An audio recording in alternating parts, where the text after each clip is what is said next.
বন্ধুরা, কি খবর? কেমন আছো তোমরা সবাই? আশা করি সবাই খুব ভালো আছো। নতুন রেসিপি নিয়ে হাজির হয়ে গেছি। রেসিপিটা হচ্ছে ডাল তড়কা।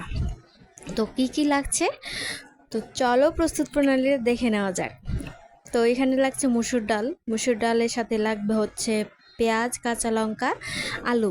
তো ডাল তড়কা তো এটা নতুন একটা রেসিপি, আশা করি তোমাদের কাছে খুবই ভালো লাগে। তো এই ডালটাকে সেদ্ধ করে নিতে হবে। ডালের সাথে দিয়ে দিল এখন কাঁচা লঙ্কা, পেঁয়াজ, আলু। তো আলুটাকে এভাবে কেটে নিতে হবে। ডালটা খেতে এত টেস্টি হয়েছে যে কি বলবো, তোমরা যদি না খাও তাহলে আর বুঝতেই পারবে না কেমন স্বাদ এটার।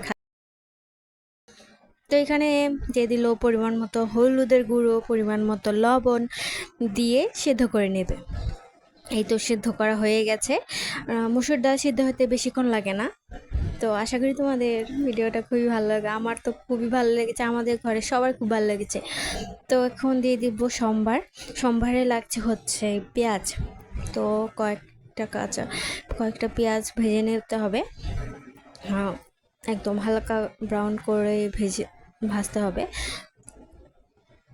তো এই তো দেখো পেঁয়াজটা ভেজে নিচ্ছি। আসলে সময় সুযোগের কারণে ভিডিও আপলোড করতে পারতেছি না, একটু ব্যস্ততার মাঝেও রয়েছি। এখন থেকে চেষ্টা করব রেগুলার ভিডিও আপলোড দেওয়ার। সবাই পাশে থাকবেন, লাইক কমেন্ট শেয়ার করবেন। তো কথা বলতে বলতে এদিকে পেঁয়াজটাও ভাজা হয়ে গেল। তো এখন দিয়ে দেবো দুটো ডিম দিয়ে এই রেসিপিটা করা হবে। তো আশা করি তোমাদের ভিডিওটা খারাপ লাগবে না, ভালোই লাগবে। তো এখন ডিমটাকেও পেঁয়াজটার সাথে ভেজে নেব। আসলে নিত্য নতুন নতুন নতুন জিনিস খেতে কার না ভালো লাগে। তো হালকা করে পেঁয়াজটার সাথে ডিমটাও ভেজে নিচ্ছে। ডিমটা তারপরে দিয়ে দিব সিদ্ধ করে রাখা ডাল। তো এখানে এর মধ্যেই ডালটা দিয়ে দিল। এত কি বলবো, এত সুন্দর ফ্লেভার বের হয়েছে যে বলার মতো না। তোমরা যদি না খাও তাহলে বুঝতেই পারবে না এটার স্বাদটা কেমন। তো এই ছিল আজকের রেসিপি। আশা করি ভিডিওটা তোমরা শেয়ার করবে, লাইক করবে। আর কে কোথা থেকে ভিডিওটা দেখতেছো সবাই একটু সেটাও কমেন্ট করে বলে দিও। আর ভিডিওটা যদি ভালো লাগে অবশ্যই শেয়ার করে দিও। তো এখন থেকে চেষ্টা করব নতুন নতুন ভিডিও আপলোড দেওয়ার।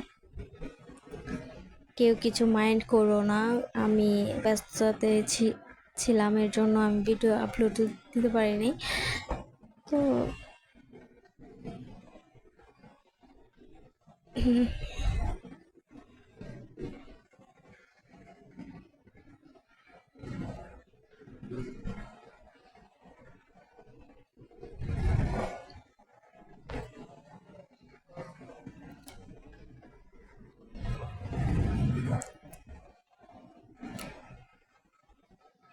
আজকের মতো এই পর্যন্তই ভিডিও। সবাই ভালো থাকবেন, সুস্থ থাকবেন। আবার নতুন কোনো ভিডিও নিয়ে হাজির হয়ে যাব।